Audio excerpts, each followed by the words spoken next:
नमस्कार. श्री स्वामी समर्थ. नामसंस्कार. नाम महात्म्य हे संस्कारात दडलेले असते.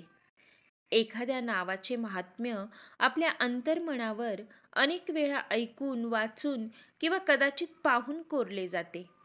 त्यालाच संस्कार म्हणतात. संस्कार म्हणजे विश्वास किंवा श्रद्धा होय.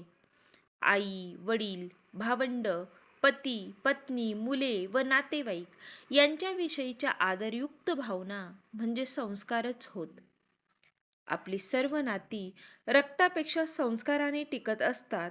त्यामुळे आपण एखाद्या नावाच्या अक्षरजन्य शब्दाचा उच्चार केला तर त्या शब्दातील अक्षरे आपल्या मनात न येता त्या शब्दामागचे संस्कार मनात येतात. उदाहरणार्थ, राम हा शब्द उच्चारल्यानंतर रला काना रा आणि मनीचा म असा राम अक्षरगट मनात न येता दशरथ पुत्र राम, सीतापती राम, प्रभू श्रीराम अशीच प्रतिमा मनात येते. कारण आपल्या मनावर राम या शब्दाचे तसे संस्कार असतात. संकटात असताना आपल्या मुखात केवळ परमेश्वराचेच नाव येते. कुठल्याही अभिनेत्याचे किंवा अन्य कोणाचेही नाव मुखातच काय तर मनातही येत नाही. याचाच अर्थ नाव शब्दरूप असले तरी ते संस्कार रूपानेच घेतले जाते. विविध धर्मातील लोक देवाला वेगवेगळ्या नावांनी पुकारतात. वास्तविक ही सर्व नावे एकाच परमेश्वराची असली तरी आपल्या बालपणापासूनच त्या त्या देवतेला कोणत्या नावाने संबोधावे हे संस्कार आपल्याला आई वडील किंवा आजी आजोबांकडून मिळत असतात.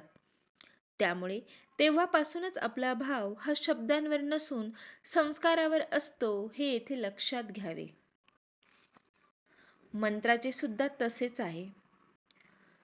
कोणताही मंत्र जेव्हा आपण आत्मसात करतो तेव्हा त्याचे आपल्या मनावरील संस्कार अधिक घट्ट होत जातात. उदाहरणार्थ, गायत्री मंत्र सनातन काळापासून चालत आलेला असून त्याच्या जपाचा किंवा एकत्रित जपाचा परिणाम किंवा संस्कार मनावर होत असतो. म्हणजेच मंत्राची शक्ती संस्कारावर अवलंबून असते. संस्कार म्हणजे श्रद्धा जेवढी जास्त तेवढा त्या मंत्राचा प्रभाव किंवा फलश्रुती अधिक असते. मंत्राचा उच्चार, कंपन संख्या, स्वर निर्मिती, स्थान यांचे महत्त्व असेलही, पण खरी शक्ती श्रद्धेचीच असते.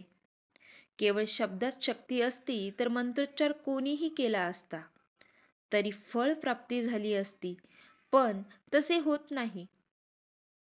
एखादा श्रद्धावान ज्या मंत्राने रोग बरा करतो त्याच मंत्राने दुसरा अश्रद्ध मनुष्य कदाचित पूर्णपणे बरा होऊ शकत नाही.